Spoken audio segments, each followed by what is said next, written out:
Hello everyone, good morning to all of you. आज के इस वीडियो में हम लोग 17 जुलाई 2020 के करंट अफेयर कवर करेंगे। पूरा वीडियो बहुत ध्यान से देखिएगा। आज के क्वेश्चन बहुत ज़्यादा इंपॉर्टेंट है और साथ में स्टैटिक जीके के भी क्वेश्चन बाद में डिस्कस करेंगे। आप सभी जो भी नए हो हमारे इस यूट्यूब चैनल पर अनअकैडमी प्लस पर सब्सक्रिप्शन के लिए ये है मेरा डिस्काउंट कोड वरुण777। आप इसका यूज़ कर सकते हो। By the using of this referral code आपको 10% का फीस में डिस्काउंट मिल जाएगा किसी भी सब्सक्रिप्शन के लिए। पहला क्वेश्चन है, International Olympic Committee postponed Dakar Youth Olympics to which year. Dakar Youth Olympics का आयोजन जो कि होना था साल 2021 में, लेकिन कोविड 19 पैंडेमिक की वजह से अंतरराष्ट्रीय ओलंपिक कमेटी की तरफ से इसको पोस्टपोन कर दिया गया है 2021 से बढ़ाकर कौन से ईयर के लिए। ध्यान रखना है, अब डाकर यूथ ओलंपिक होगा 2026 में। इसके बाद एक चीज यहाँ पर और आप नोट कर लीजिए, साथ ही में न्यूज है बीजिंग विंटर ओलंपिक्स। ये जो बीजिंग विंटर ओलंपिक्स हैं ये कब होने हैं? ये 2022 में होंगे। और 2022 में कौन से महीने में? फरवरी में होंगे। ये जो डाकर यूथ ओलंपिक्स हैं ये डाकर में होते हैं। और डाकर कहाँ है? डाकर है सेनेगल में। सेनेगल एक अफ्रीकन कंट्री है और इसकी कैपिटल है डाकर। अगला क्वेश्चन है, on which platform Bill Gates, Barack Obama, Jeff Bezos and many other high profile personalities account have been hijacked. ये कौन सा प्लेटफॉर्म है जिसमें अभी हाल ही में कल के दिन बड़ी बड़ी हस्तियों जैसे कि Barack Obama, Bill Gates, Jeff Bezos, इन सभी के अकाउंट्स हैक हो गए। इन सभी के अकाउंट्स हैक हो गए हैं कल के दिन ट्विटर में। ट्विटर की स्थापना साल 2006 में करी गई थी। ट्विटर के सीईओ हैं जैक डॉर्सी। कौन है? Jack Dorsey. आपको ध्यान दिला दूं, साल 2019 के आखिर में जैक डॉर्सी का भी अकाउंट हैक हो चुका है। ट्विटर का हेडक्वार्टर है कैलिफोर्निया। अगला क्वेश्चन है, government of India has announced to complete the electrification of Indian railway within how many years. आपसे कह रहा है भारत सरकार ने अभी हाल ही में एक अनाउंसमेंट के तहत ये बताया कि भारतीय रेलवे का इलेक्ट्रिफिकेशन जो किया जाना बाकी है ये पूरा हो जाएगा अगले कितने सालों में। तो भारत सरकार के अकॉर्डिंग इसको पूरा कर लिया जाएगा अगले 3.5 सालों में। 3.5 year is the right answer. आपको बता दूं, बजट 2020 जब मैंने आपको पढ़ाया था तब ये मैंने आपको बताया था कि भारत सरकार की तरफ से उसमें नोटिफाई किया गया है कि भारत में 100% रेलवे ट्रैक्स में से 30% रेलवे ट्रैक्स अभी केवल इलेक्ट्रीफाइड है। तो जो टारगेट है भारत सरकार का वो ये है कि भारत में बचे हुए 70% जो रेलवे ट्रैक्स हैं इनको इलेक्ट्रीफाइड करना है। तो अल्टीमेटली आप ये बोल सकते हो कि 70% रेलवे ट्रैक्स जो कि इलेक्ट्रीफाइड होने बाकी हैं पूरे भारत में, इन सभी को इलेक्ट्रीफाइड कर दिया जाएगा अगले 3.5 सालों में। भारतीय रेलवे की स्थापना 1853 में करी गई थी। भारतीय रेलवे का हेडक्वार्टर है नई दिल्ली और भारतीय रेलवे बोर्ड के चेयरपर्सन है वीके यादव, विनोद कुमार यादव। अगला क्वेश्चन है, the ministry of coal is planning to link the mining plan portal with which website. अभी हाल ही में मिनिस्ट्री ऑफ कोल के द्वारा अनाउंस किया गया कि माइनिंग प्लान पोर्टल को ये लिंक करने जा रहे हैं किस वेबसाइट के साथ? इसको ये लिंक करेंगे परिवेश वेबसाइट के साथ। इस वेबसाइट का नाम क्या है? परिवेश। साथ में ये भी ध्यान रखिएगा परिवेश का लिंक क्या है, इसका यूआरएल है parivesh.nic.in। और इस टाइम पर मिनिस्ट्री ऑफ कोल किसके पास है? मिनिस्ट्री ऑफ कोल के हमारे मिनिस्टर हैं प्रहलाद जोशी। क्या नाम है? प्रहलाद जोशी। आपसे कह रहा है अगला question, पोबा reserve forest will be upgraded into a wild life sanctuary, it is situated in which state. अभी हाल ही में फैसला लिया गया कि पोबा रिजर्व फॉरेस्ट जो है इसको अब वाइल्ड लाइफ सेंचुरी का दर्जा दे दिया जाएगा। तो ये जो पोबा रिजर्व फॉरेस्ट है ये कौन से राज्य में स्थित है? It is situated in Assam. ये कहां पर पड़ता है? आसाम में। और आसाम के कौन से डिस्ट्रिक्ट में? ध्यान रखना है आपको, इसको बोलते हैं धेमाजी डिस्ट्रिक्ट। क्या बोलते हैं? धेमाजी डिस्ट्रिक्ट। आसाम में सर्बानंद सोनोवाल की सरकार है, यहाँ पे गवर्नर हैं जगदीश मुखी। गोवा में प्रमोद सावंत की सरकार है, गवर्नर है यहाँ पर सत्यपाल मलिक। हिमाचल प्रदेश में जयराम ठाकुर की सरकार है, यहाँ पे गवर्नर हैं बंडारू दत्तात्रेय। और मध्य प्रदेश में शिवराज सिंह चौहान की सरकार है और यहाँ पे गवर्नर है Anandiben Patel. First container ship flagged off from Kolkata to Agartala via which port of Bangladesh. अभी पहली बार ऐसा किया गया कि पहला कंटेनर शिप कोलकाता पोर्ट से निकाला गया और कहां तक के लिए? अगरतला के लिए। लेकिन ये वाया होकर जा रहा है किसी बांग्लादेश के पोर्ट से। तो आप देख सकते हो ये जो रूट है, ये रूट निकल रहा है कहाँ से, ये आपका कोलकाता से निकल रहा है और इस तरीके से आ रहा है, और पहले ये जाएगा बांग्लादेश के चितगांव पोर्ट में। ठीक है, क्या नाम है इसका, इसको चितगांव पोर्ट भी बोलते हैं और चित्तोग्राम भी बोलते हैं। तो चित्तोग्राम पोर्ट से होकर जाएगा और उसके बाद ये कनेक्ट करेगा कहां तक, अगरतला तक कनेक्ट करेगा। तो ये रूट पहली बार ऑप्ट किया गया है भारत सरकार की तरफ से कि शिप कंटेनर जो है वो भारत से निकलकर भारत में ही जा रहा है, लेकिन वाया बांग्लादेश पोर्ट होते हुए जा रहा है। बांग्लादेश के कौन से पोर्ट होते हुए जा रहा है, चित्तोग्राम पोर्ट से होते हुए जा रहा है। और इस टाइम पर वाटरवेज मिनिस्ट्री किसके पास है, ये है नितिन जयराम गडकरी के पास। बांग्लादेश की कैपिटल है ढाका, बांग्लादेश में करेंसी चलती है टका, और बांग्लादेश में सरकार है इस टाइम पर शेख हसीना की। शेख हसीना की पार्टी का नाम है आवामी लीग।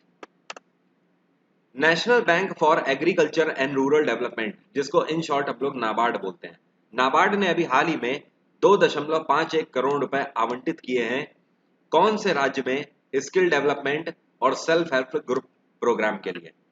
तो सेल्फ हेल्प ग्रुप प्रोग्राम और स्किल डेवलपमेंट प्रोग्राम के लिए ये कौन से राज्य है जिसके लिए नाबार्ड ने 2.5 करोड़ रुपए करीब, या फिर आप बोल सकते हो 2.5 करोड़ रुपए आवंटित किए हैं। ये इन्होंने किसके लिए किए हैं, कर्नाटक के लिए। कर्नाटक में BS येदियुरप्पा की सरकार है, ध्यान रखना। कर्नाटक में गवर्नर हैं वजुभाई वाला। नाबार्ड की बात करें तो नाबार्ड की स्थापना 1982 में करी गई थी। नाबार्ड के चेयरपर्सन अभी हाल ही में पिछले ही महीने अपॉइंट किए गए हैं, इनका नाम है गोविंद रजलू चिंताला। क्या नाम है, गोविंद रजलू चिंताला। इन्होंने सक्सीड किया था हर्ष कुमार बनवाला को। नाबार्ड का हेडक्वार्टर है मुंबई। महाराष्ट्र में उद्धव ठाकरे की सरकार है, गवर्नर है यहाँ पर भगत सिंह कोश्यारी। गुजरात में विजय रूपानी की सरकार है, गवर्नर है आचार्य देवव्रत। उत्तर प्रदेश में योगी आदित्यनाथ की सरकार है, गवर्नर है Anandiben Patel. Recently covid plasma bank has been inaugurated in which city of Orissa. अभी हाल ही में उड़ीसा का यह कौन सा शहर है जहां पर कोविड प्लाज्मा बैंक की स्थापना करी गई है। आपको बता दूं भारत का पहला कोविड प्लाज्मा बैंक है जिसकी स्थापना करी गई है उड़ीसा के कटक में। तो third one is the right answer. और कटक में कहां पर, ये एक मेडिकल कॉलेज है जिसका नाम है Subhash Chandra Bose medical college. Subhash Chandra Bose medical college, जहां पर स्थापना करी गई है कोविड प्लाज्मा बैंक की। इतना ही नहीं, एक चीज और ध्यान रखिएगा, भारत का पहला कोविड प्लाज्मा बैंक उड़ीसा में स्थापित किया गया है। अगर आपसे पूछे दूसरा कहां किया गया है स्थापित, तो ध्यान रखना दिल्ली में। दूसरा भी स्थापित हो चुका है दिल्ली में। तो ये दोनों चीजें ध्यान रखिए, पहला उड़ीसा के कटक में, दूसरा दिल्ली में। Recently Pavitra Rishta fund launched by Ekta Kapoor to create what. Ekta Kapoor ने अभी हाल ही में पवित्र रिश्ता फंड लॉन्च किया है, किस चीज के लिए, कैंसर हेल्थ अवेयरनेस के लिए, कोविड हेल्थ अवेयरनेस के लिए, HIV हेल्थ अवेयरनेस के लिए, या फिर मेंटल हेल्थ अवेयरनेस के लिए। पवित्र रिश्ता फंड ने लॉन्च किया, पवित्र रिश्ता फंड जो है ये एकता कपूर के द्वारा लॉन्च किया गया है मेंटल हेल्थ अवेयरनेस के लिए। आपको बता दूं पवित्र रिश्ता ये वही सीरियल है जिसको एकता कपूर ने कभी प्रोड्यूस किया था और इसमें कास्ट किया था सुशांत सिंह राजपूत को। उसके बाद ये बहुत फेमस हुआ था। तो अभी हाल ही में एकता कपूर के द्वारा पार्टनरशिप करी गई है Z5 से। और Z5 के CEO कौन है, ये हैं तरुण कत्याल। तरुण कत्याल, इनके साथ इन्होंने पैक्ट साइन किया और साथ में मिलकर पवित्र रिश्ता फंड लॉन्च किया। Who has become the, एक चीज और ध्यान रखिएगा, एकता कपूर को अभी कुछ टाइम पहले ही पद्मश्री अवार्ड से सम्मानित किया गया है। किससे, Padmashri. Who has become the brand ambassador of sports Adda. अभी हाल ही में स्पोर्ट्स अड्डा के ब्रांड एम्बेसडर के रूप में किसको अपॉइंट किया गया है। स्पोर्ट्स अड्डा ने अपना ब्रांड एम्बेसडर नियुक्त किया है ब्रेटली को। ब्रेटली, इनके बारे में तो इंट्रोडक्शन देने की जरूरत नहीं है, आप सभी को पता होगा। Which airport has launched India's first contactless car parking। आपसे कह रहा है ये कौन सा एयरपोर्ट है जिसने अभी हाल ही में भारत की पहली कॉन्टेक्टलेस कार पार्किंग लॉन्च करी है। ये कोविड-19 के चलते ऐसा किया गया है जिसमें आपको पर्ची कटाने की जरूरत नहीं है, बाकायदा मशीन लगी हुई है। आप अपनी गाड़ी ले जाइए और मशीन के सामने आप जैसे ही गाड़ी ले जाओगे वहां पर सेंसर्स डिटेक्ट कर लेंगे आपकी कार को, कार के नंबर से एंट्री भी हो जाएगी बाय डिफॉल्ट और आपको रिसिप्ट भी मिल जाएगी बाय डिफॉल्ट मशीन से। तो ये कौन सा एयरपोर्ट है जिसने भारत की पहली कॉन्टेक्टलेस कार पार्किंग लॉन्च करी है। ये एयरपोर्ट है GMR इंटरनेशनल एयरपोर्ट।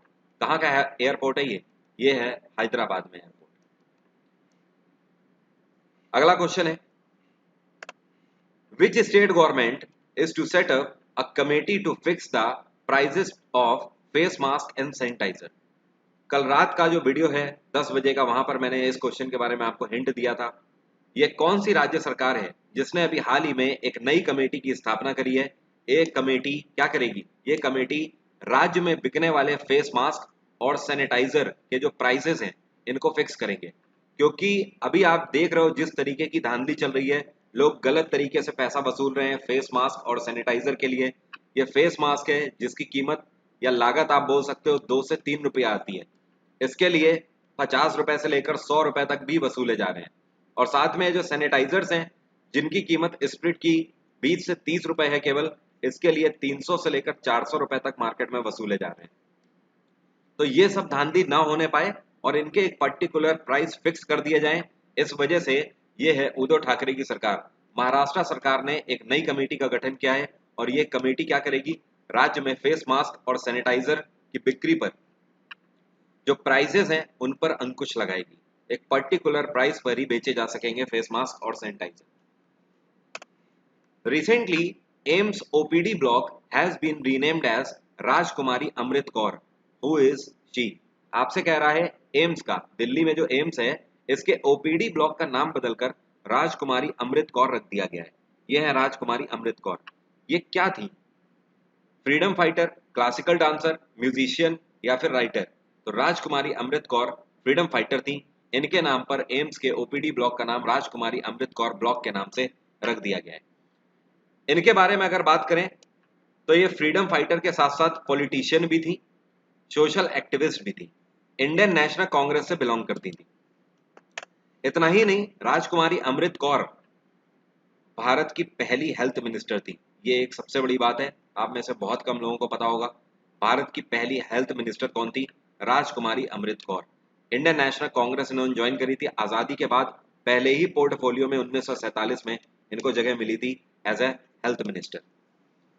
इनका जन्म हुआ था 1889 में और इनकी मृत्यु हुई थी 1964 में। इन विच स्टेट रिसेंटली कर पूजा हैज बीन स्टार्टेड? ये कौन सा राज्य है जहां पर अभी हाल ही में कर पूजा का शुभारंभ किया गया? कर पूजा हर साल मनाई जाती है, कौन सा राज्य में? त्रिपुरा में मनाई जाती है। त्रिपुरा की कैपिटल अगरतला में हर साल इसको मनाया जाता है। और ये जो मनाई जाती है पूजा, ये पूजा यूजुअली अगस्त के महीने में होती है, लेकिन इस बार इसको जल्दी मनाया जा रहा है, जुलाई के महीने में। इस पूजा की खास बात यह है कि ये वास्तु देवता के लिए पूजा करी जाती है। किसके लिए? वास्तु देवता। तो ये प्रचलन है वहां पर वास्तु देवता के लिए हर साल अगस्त के महीने में पूजा करी जाती है, जिसको बोलते हैं कर पूजा। ध्यान रखना, त्रिपुरा में मनाई जाती है। त्रिपुरा में बिप्लाब कुमार देव की सरकार है। आसाम में सर्बानंद सोनोवाल की सरकार है। नागालैंड में नेपियर रियो की सरकार है। मणिपुर में बीरेन सिंह की सरकार है। Recently, who authored a new book named as If It Bleeds? ये एक फेमस किताब है If It Bleeds। ये आने से पहले ही फेमस हो गई है और अभी बूम मचा रखी है मार्केट में इस किताब ने, जिसका नाम है If It Bleeds। ये किताब किसकी है? ये किताब है स्टीफन किंग्स की। किसकी? Stephen Kings. स्टीफन कहाँ के ऑथर हैं? ये अमेरिकन ऑथर हैं, यूएस के ऑथर हैं। तो इनकी किताब If It Bleeds अभी हाल ही में लॉन्च हुई है, ध्यान रखना। ये जो किताब है, ये किताब इन्होंने लिखी हुई है एक स्कूल के ऊपर। एक स्कूल में बॉम्ब प्लांट किया हुआ है और उसके बाद वो स्कूल किस तरीके से उस प्लांटेड बॉम्ब से बचाया जाता है, बच्चों को किस तरीके से बचाया जाता है उस बॉम्ब से, इसकी एक कहानी है। उम्मीद करता हूँ आज के करंट अफेयर सभी को कवर हो गए होंगे। फर्दर कोई भी डाउट है तो आप मुझसे कमेंट बॉक्स में पूछ सकते हो। वीडियो से कुछ भी सीखने को मिल रहा है तो वीडियो लाइक करना आप लोग मत भूला करिए। अब बात करते हैं आज के स्टैटिक जीके की। पहला क्वेश्चन है, AIIMS was established in which year?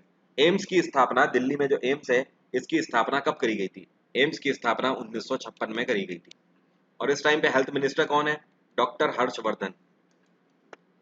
अच्छा, एक चीज और ध्यान रखना, अभी मैंने आपको बताया ना राजकुमारी अमृत कौर के नाम पर ओपीडी ब्लॉक का नाम रख दिया गया है अब। तो ये जो इनॉग्रेशन हुआ है ये डॉक्टर हर्षवर्धन के ही द्वारा इनॉग्रेशन हुआ है एम्स में। Which of the following had transferred his capital from Delhi to Daulatabad? इनमें से कौन सा रूलर हुआ है जिसने अपनी कैपिटल दिल्ली से दौलताबाद शिफ्ट करी थी? ये है मोहम्मद बिन तुगलक। मोहम्मद बिन तुगलक को पागल राजा के नाम से भी जाना जाता है। मोहम्मद बिन तुगलक को एक और नाम दिया गया है, रक्त पिपासु भी बोला जाता है। क्या बोलते हैं? रक्त पिपासु। We observe Red Cross Day on which date? Red Cross Day हर साल हम लोग किस दिन मनाते हैं? रेड क्रॉस डे मनाते हैं 8 मई को।